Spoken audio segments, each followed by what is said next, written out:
राधे राधे दोस्तों, कैसे हैं आप सब? आज की कहानी है एक पत्नी बहु माँ के साथ साथ किसी की बेटी भी है। एक बार फिर से दोहराना, मैं सिर्फ आपकी पत्नी ही नहीं, मैं किसी की बेटी भी हूँ। यह क्या बचपना लगा रखा है अभिनव? ट्रेन का समय होने वाला है, आप अब उतर जाइए। मैं तुम्हें यही समझाना चाहता हूँ कि तुम्हारी शादी हो गई है। इसका मतलब यह तो बिल्कुल भी नहीं कि तुम्हारी अपने घर से ज़िम्मेदारी खत्म, वहाँ तुम्हारे मम्मी-पापा का शरीर बुखार से तप रहा है। तुम्हारा कर्तव्य बनता है कि तुम दोनों घर परिवार का बराबर से ध्यान रखो। ट्रेन की सीट पर तनाव से भरी पत्नी शीतल का हाथ नज़ाकत से सहलाते हुए अभिनव ने कहा, जी, मैं समझ गई। अब उतर जाएँ, वरना मेरे साथ-साथ आप भी रायपुर पहुँच जाएँगे। फिर मेरी बेटी का ध्यान कौन रखेगा? देखिए, गाड़ी चलने लगी है।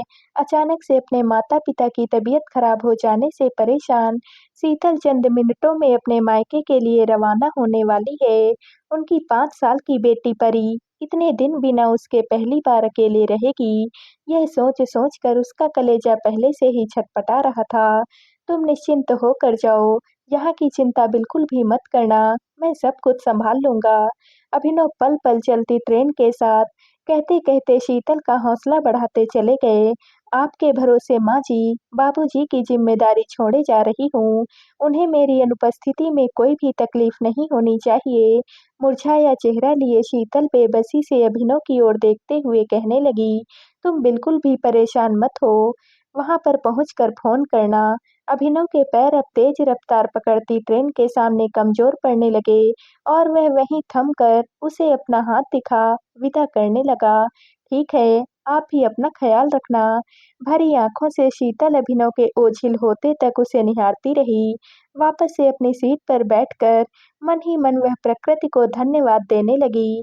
क्या यह उन्हीं का आशीर्वाद है कि कुल 4 बहनें होने पर भी आज उसे अपने परिवार में एक बेटा ना होने की कमी नहीं खल रही थी। उसे उन क्षण बचपन से सुनते आए अपने माता-पिता को वो चुभन भरे ताने एकाएक याद आने लगे थे। बिना बेटे बहू के आपका बुढ़ापा कैसे बीतेगा? ये बेटियाँ तो अपनी-अपनी ससुराल में व्यस्त हो जाएँगी। आपकी ज़रूरत के समय उनसे आपके साथ खड़े रहने की उम्मीद लगाना तो बेकार की बात है। वे अपने ससुराल का ध्यान रखेंगी या फिर अपने मायके का ध्यान रखेंगी? सास-ससुर, पति और बच्चों की ज़िम्मेदारी से खाली होंगी, तभी तो आ पाएँगी अपने मायके।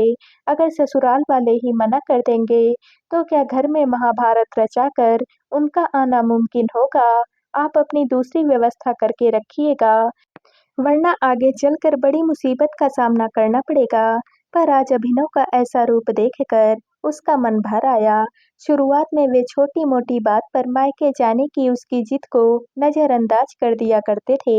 उसे भी महसूस हुआ कि बाकी जीजू की तरह अभिनव को भी उसका मायके बार-बार जाना बिल्कुल भी पसंद नहीं है। फिर धीरे-धीरे शीतल ने ही उनसे कहना बंद कर दिया।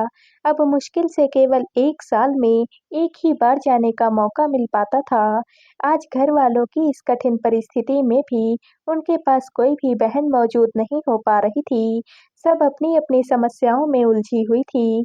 यह बताने पर कि उसके माँ-पिता ने अपनी काम वाली बाई को पूरे दिन के लिए रख लिया है, तो अभिनव को यह बात बिल्कुल भी अच्छी नहीं लगी।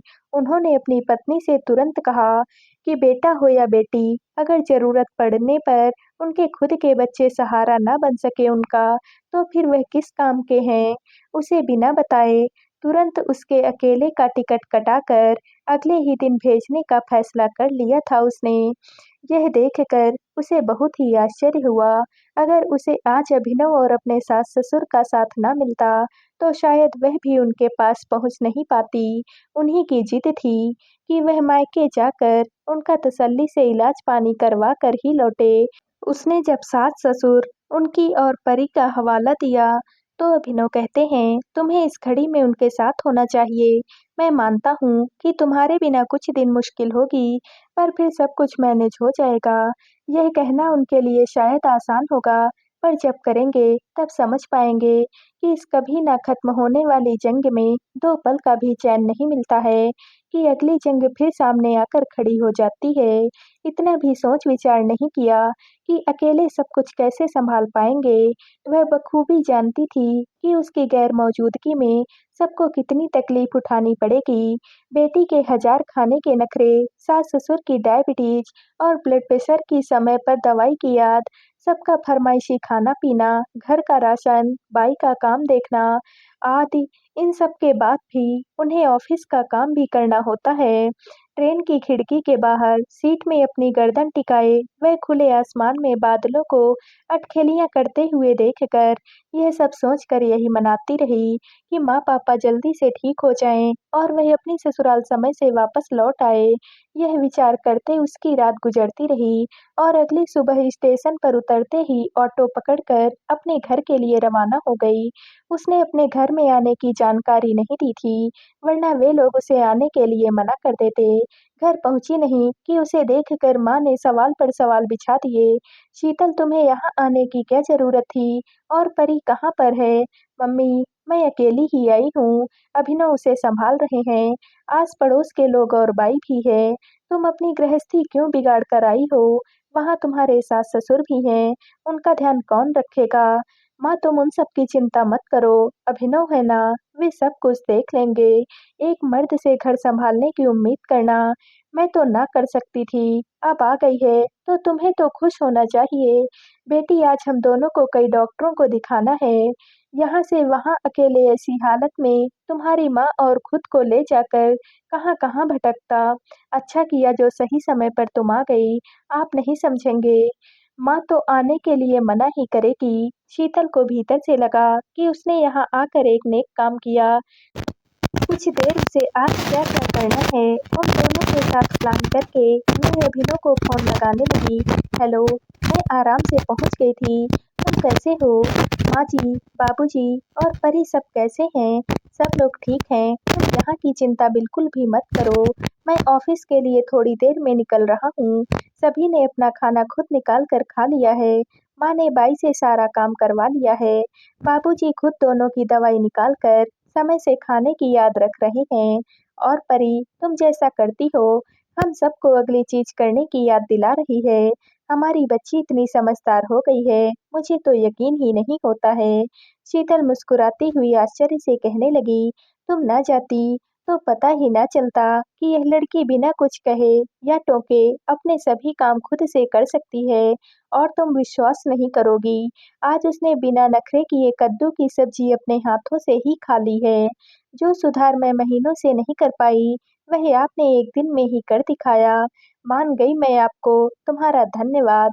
मैंने कहा था ना, सब कुछ मैनेज हो जाएगा। अब तुम जब भी वापस आओगी, तो सबकी आदतें बिल्कुल ऐसे ही रहने देना। तभी अपना टीचिंग जॉब वापस चालू करने की सोच सकती हो। आपने सही कहा, सब ऐसा ही चलता रहा तो मैं भी जल्द ही शुरू कर पाऊंगी। चलो, तुम ध्यान रखो वहाँ पर। मुझे ऑफिस के लिए देर हो जाएगी। ठीक है। अभिनव की बातें सुनकर मानो उसके मन से बहुत बड़ा बोझ उतर गया हो। वहाँ सब अपने पति को अच्छे से संभालता हुआ पाकर वह अपने आप को निश्चिंत होने लगी। आज अपने पति के प्रति अलग सा प्यार और झुकाव होते हुए उसे महसूस हुआ। सभी डॉक्टरों को दिखाकर रात हो गई। यही अच्छा रहा कि कुछ बड़ी बात नहीं निकली। बस 2 हफ्ते की दवाइयाँ और आराम भर से उनके जल्दी ठीक हो जाने का आश्वासन पाकर वे सब लोग बहुत खुश हुए। वहाँ कुल 10 दिन बिताने के बीच शीतल को अपने बचपन के वो सभी क्षण याद आ रहे थे, जब कभी वे बहनें बीमार पड़ती या फिर चोटिल होती थी और कैसे उनकी माँ दिन-रात उनकी सेवा में लगी रहती थी। पिता नियम से काम पर जाने से पहले उन्हें कड़वी दवाई के घूंट बड़े प्यार से पिलाकर जाया करते थे। तब उन्हें उनके साथ और प्यार की कितनी ज़रूरत थी। उनके बिना वे जीवन की कल्पना भी नहीं कर सकते थे। वहीं वे शीतल को एकाएक अपने समक्ष पाकर और इतने संवेदनशील दिल का दामाद पाकर बहुत खुश महसूस कर रहे थे। यह बात तो पक्की थी कि बिना उनके सहयोग व आश्वासन के बगैर कोई भी बेटी अपना घर-बार इतने दिन ऐसे छोड़कर आने की हिम्मत भी नहीं जुटा सकती थी। कुछ दिनों के बाद उनकी तबीयत सुनकर आस-पास के रिश्तेदार और समाज के लोग एक के बाद एक उनसे मिलने के लिए घर पर आने लगे। शीतल को बिना बिटिया के मुस्कुराते हुए देखकर, उनके साथ हर पल साए की तरह मौजूद पाकर सब लोग हतप्रभ रह गए। सब उससे तरह-तरह की पूछताछ करते हुए ही नहीं थक रहे थे। सभी सवालों की झड़ी के जवाब देकर उसे पता नहीं क्यों भीतर ही भीतर ऐसा पति पाकर सम्मानित महसूस हो रहा था। क्या एक पति का ऐसा हृदय दिखाना क्या इतनी बड़ी बात है? वैसे देखा जाए तो पीढ़ियों से यही काम एक बहू आजीवन बड़ी निष्ठा से करती आ रही है। क्या तब भी औरों के लिए एक औरत का इतना त्याग करना इतना ही आदरकारी कार्य माना जाता है? खैर, माता-पिता ने हर किसी के सामने प्रफुल्लित होकर अपने दामाद की प्रशंसा करते हुए कहने लगे, उन्होंने ही जिद करके शीतल को हमारे पास अकेले यहाँ पर रहने के लिए भेजा है और अगली ही ट्रेन से इतने दिनों के लिए हमारे पास निश्चिंत होकर हमारा ख्याल रख रही है। तो फिर क्या था? सबने केवल एक बात ही दोहराई, भाई दामाद हो तो ऐसा, भाई दामाद हो तो ऐसा। जब एक लड़की की शादी हो जाती है, तो उसे बस घर की बहू के रूप में ही क्यों देखा जाता है? जिन्होंने उसे जन्म दिया, उसे पाला-पोसा, पढ़ाया-लिखाया, अपने कलेजे का टुकड़ा समझा, हर सुख-दुख में चट्टान की तरह साथ दिया, इतने संस्कार और सामंजस्य की घुट्टी पिलाई कि वह ससुराल जाकर एक आदर्श बहू की उपाधि प्राप्त कर सके। फिर आखिर ऐसा क्यों होता है कि किसी भी मुश्किल घड़ी में या बुरा वक़्त आने पर उसे उसके ही जन्मदाता से पराये की तरह बर्ताव करने के लिए दबाव डाला जाता है? इस बात को क्यों अहमियत नहीं दी जाती है कि वह एक पत्नी बहू माँ के साथ-साथ किसी की बेटी भी है? तो दोस्तों, आप सबको यह कहानी कैसी लगी? कमेंट करके ज़रूर बताइएगा और वीडियो को लाइक व शेयर कीजिएगा। दोस्तों, अगर आप इस चैनल पर नए हैं और अब तक आपने हमारे चैनल को सब्सक्राइब नहीं किया है, तो प्लीज़ और कहानियों से जुड़ने के लिए हमारे चैनल को सब्सक्राइब कर लीजिएगा। कल मिलते हैं एक और नई कहानी के साथ। आप सभी का बहुत-बहुत धन्यवाद।